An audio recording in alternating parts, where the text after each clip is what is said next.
Parakamani case విచారణ వేగం పుంజుకుంది. ఇందులో భాగంగానే కేసు విచారణకు తిరుమలకు చేరుకున్నారు సిఐడి చీఫ్.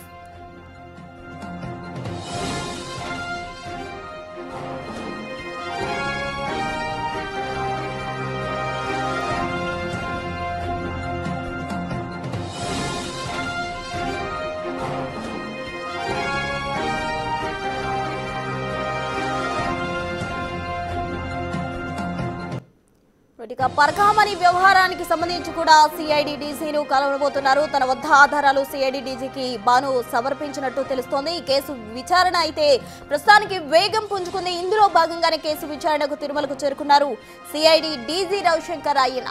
తిరుమల వంటంలో కేసుకు సంబంధించిన పత్రాలు స్వాధీనం చేసుకున్న అనంతరం సీల్డ్ కవర్లో హైకోర్టుకు సిఐడి డీజీ రవిశంకర్ అయ్యన సమర్పించనున్నారు.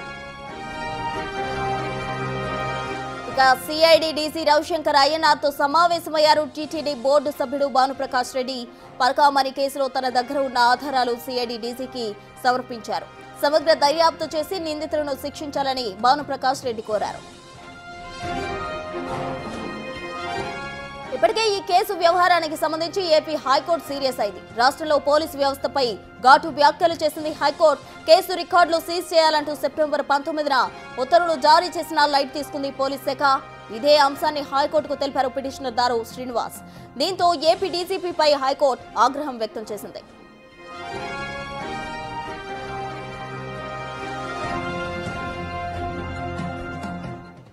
పరకామణి వ్యవహారానికి సంబంధించి ఏపీ డీజీపీపై హైకోర్టు సీరియస్ అయింది. పూర్తి డీటెయిల్స్ మా ప్రతినిధి దామోదర్ లైవ్ లో అందిస్తారు. దామోదర్, ఇందుకు సంబంధించిన తాజా అప్డేట్స్ ఏంటి?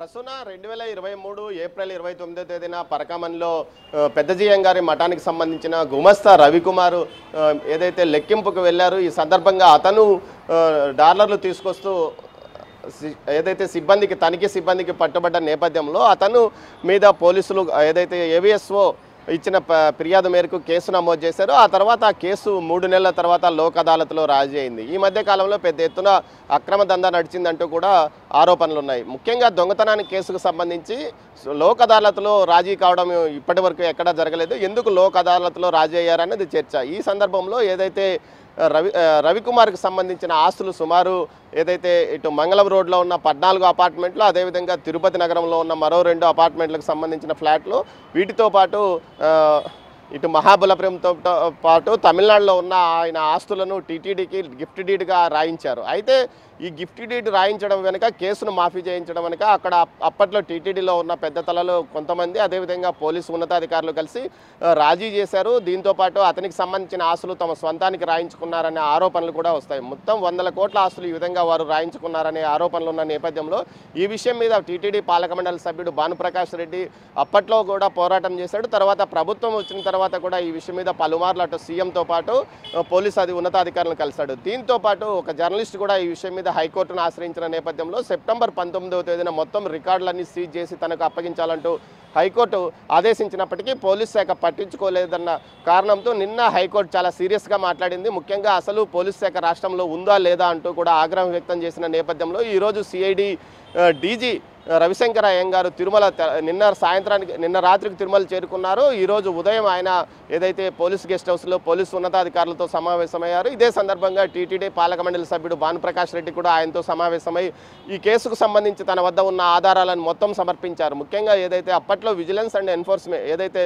టీటీడీ ఇంగు విజిలెన్స్ ఒక నివేదికగా ఇచ్చింది. ఈ నివేదికలో భాగంగా ఏదైతే బలవంతంగా తన చేత ఏదైతే పోలీస్ అధికారులు ఒత్తిడి చేసి తన చేత ఈ కేసులో రాజీ కమ్మంటూ కోరారంటూ కూడా వింగ్ విజిలెన్స్ ఏవిఎస్ఓ ఇచ్చిన ఏదైతే అతను ఇచ్చిన వాంగ్మూలాన్ని కూడా రికార్డ్ చేసింది. ఇది కేవలం బలవంతంగానే చేశారంటున్నారు. అంతేకాకుండా అప్పట్లో సీసీ ఫుటేజ్ మొత్తం మాయం చేశారు. సీసీ ఫుటేజ్ లేదన్న ఆరోపణలు వచ్చిన నేపథ్యంలో తాజాగా సీసీ ఫుటేజ్ను రికవరీ చేయడంతో ఏదైతే అతను $100 కట్టను $102 ఉన్న కట్టను జోబులో వేసుకున్నాడు. కేవలం $9 మాత్రమే చూపించారు. ఈ విషయంగా అప్పట్లో 11,000 ఎత్తుకెళ్ళాడు, 74,000 మాత్రమే తీసుకెళ్లాడంటూ కూడా కేసు నమోదైంది. మిగతా నోట్లు ఎక్కడికి వెళ్ళాయి? ఏదైతే ప్రత్యక్ష సాక్ష్యం అక్కడే కనిపిస్తున్న నేపథ్యంలో అంతకు మునుపు అతనికి సంబంధించి ఎన్నిసార్లు చోరీకి పాల్పడ్డాడు, ఈ విధంగా ఎంత డబ్బులు తీసుకెళ్లి వివిధ రియల్ ఎస్టేట్లో పెట్టుబడి పెట్టాడు. సుమారు 20 సంవత్సరాలుగా మఠం తరఫున అతను లెక్కింపుకు తనిఖీకి వెళ్ళేవాడు. ఈ విధంగా లెక్కింపుకు వెళ్ళిన ప్రతిసారి మఠము ఉద్యోగి కాబట్టి అతన్ని ఏమాత్రం తనిఖీలు చేయకపోవడంతో పెద్ద మొత్తంలో విదేశీ డాలర్లను బయటికి తీసుకొచ్చి వాటిని మారకం చేసి పెద్ద ఎత్తున ఆర్జించి ఆ డబ్బులన్నీ ఏదైతే ఇటు రియల్ ఎస్టేట్లో పెట్టుబడులు పెట్టాడనేది అతని మీద ఆరోపణ. ఇలాంటి వ్యక్తిని శిక్షించకుండా కేవలం లోక్ అదాలత్లో రాజీ చేసి ఆస్తులను గిఫ్ట్ డీడ్ కింద తీసుకోవడం ఎంతవరకు సమంజసం?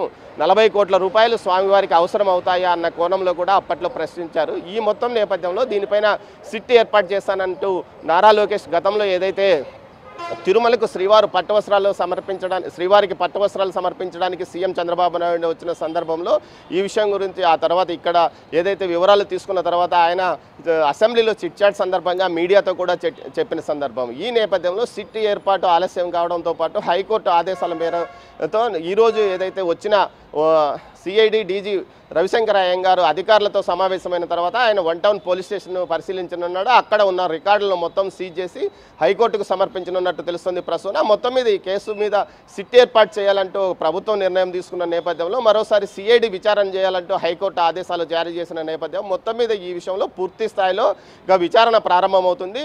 ఏదైతే తప్పిదం చేసిన వారు ఎక్కడున్నా బయటికి తీసుకొని వస్తామంటూ కూడా ఇంతకుముందు మీడియాతో మాట్లాడిన భానుప్రకాష్ రెడ్డి అన్నారు. ముఖ్యంగా ఏదైతే అప్పట్లో ఉన్న పాలక మండలి పెద్దలతో పాటు ఉన్నతాధికారులు పెద్ద ఎత్తున రవికుమార్కు సంబంధించిన ఆస్తులను తమ పేరుతో సొంతానికి రాయించుకున్నారనేది ఆయన ఆరోపణ.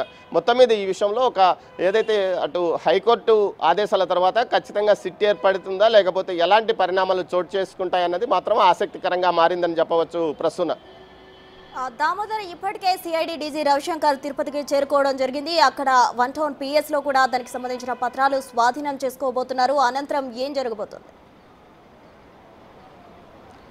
ప్రస్తుతం ఏదైతే ఈ కేసుకు సంబంధించి మొత్తం రికార్డులను హైకోర్టుకు సమర్పిస్తున్నారో హైకోర్టుకు సీజ్ చేసిన రికార్డులే సమర్పించాలని, స్టీల్ కవర్లో సమర్పించాలని చెప్పింది.